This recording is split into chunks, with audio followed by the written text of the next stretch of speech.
Hello and welcome 3D loving folks to this video where we will be looking at the completed retopologized drawn character. Everything is pretty much done and everything is ready for UV unwrapping. But before we can do that, it is a good practice to take a good look at the geometry and make sure that there are no major errors, unwelded points or anything like that.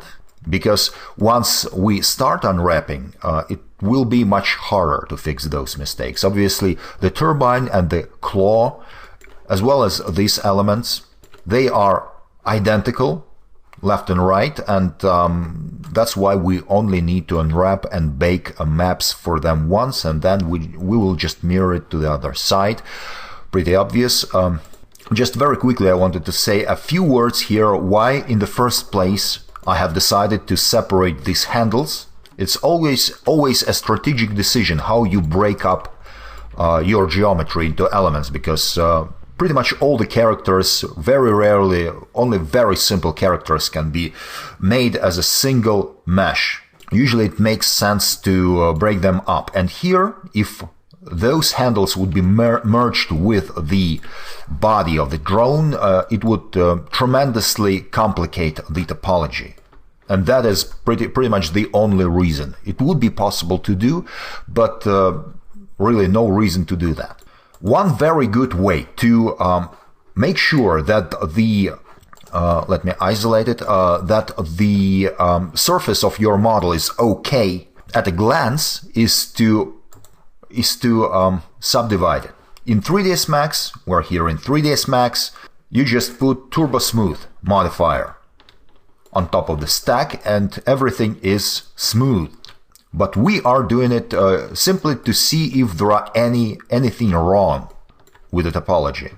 Because what I'm looking for is, since the retopology was done manually, it's very easy to sometimes miss certain spots, have holes or, like I said previously, unwelded points on the surface of your model. And let me simulate so that you know what I'm talking about. Let me just, for instance, select this point, and I will go to Edit Poly Modifier, and under Edit Vertices there is this button which says Break. Let's break this this point into multiple points. What I mean by that, if I now select, just click on this point and drag, you can see that what was previously welded into a single point is now divided into 4 points.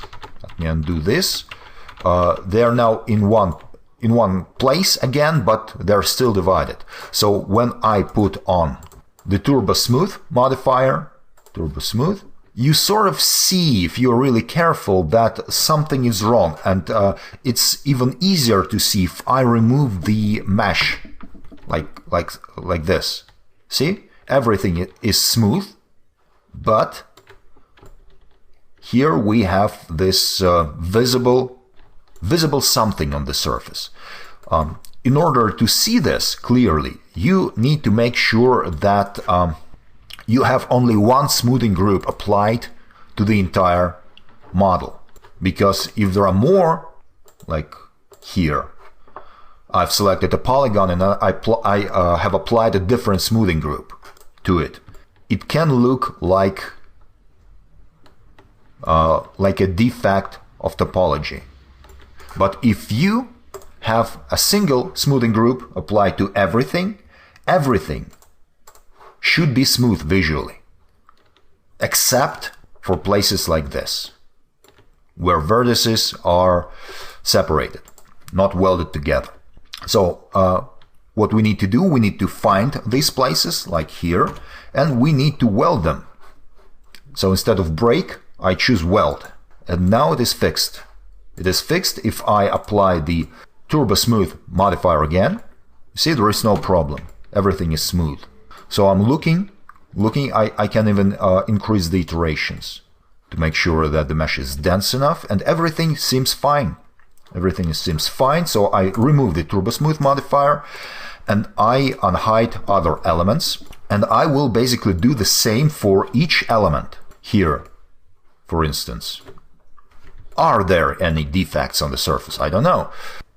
But we will soon find out. First I apply Edit Poly, select Polygons, make sure there is only one smoothing group. Smoothing groups can be called something else in other applications, but it's basically the same thing. The functionality of each 3D app is, when it comes to polygonal modeling, is pretty much the same. So I put on the turbosmooth, 2 iterations, and I look very, very carefully. And it seems fine. Everything seems fine. I'll keep the turbosmooth on for now. Maybe I decide to take another look later. Now the turbine.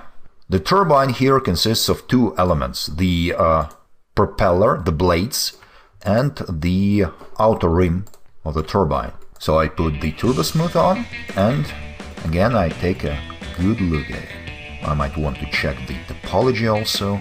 Sometimes if there is a defect on the surface, the topology interrupts somehow. So it looks fine.